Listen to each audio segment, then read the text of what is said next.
नमस्कार। आज मैं एक गाने के बारे में बताऊंगा जो कि गाना आज भोजपुरी में आया है। बहुत ही अच्छा गाना है। जिस गाने का नाम है थू। मैं आप लोगों ने सोच रहा होगा कि आखिर इस गाना का नाम ऐसा क्यों है थू।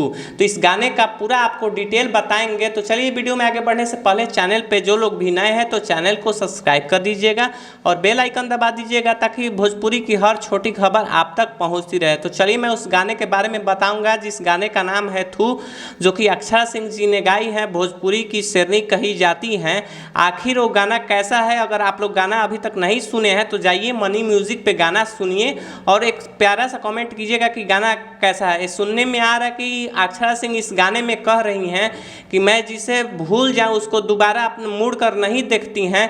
तो क्या कहती हुई मतलब ये बात कहती हुई नज़र आ रही हैं, एक बार जिसे भूल गई उसे फिर दोबारा नहीं देखती हूँ मुड़ के।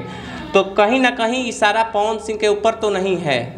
क्या आपको लगता है कि ये इशारा सही में पवन सिंह के ऊपर है या गाना ही ऐसा गाया गया है बस दिखाने के लिए और इंटरटेनमेंट करने के लिए? आप लोगों का क्या राय है? तो मनी म्यूजिक पर आप लोग जाइए, सुनिए और इस गाने को ढेर सारा प्यार उला दीजिए। तो चलिए मिलते हैं अगले वीडियो में, तब तक के लिए धन्यवाद।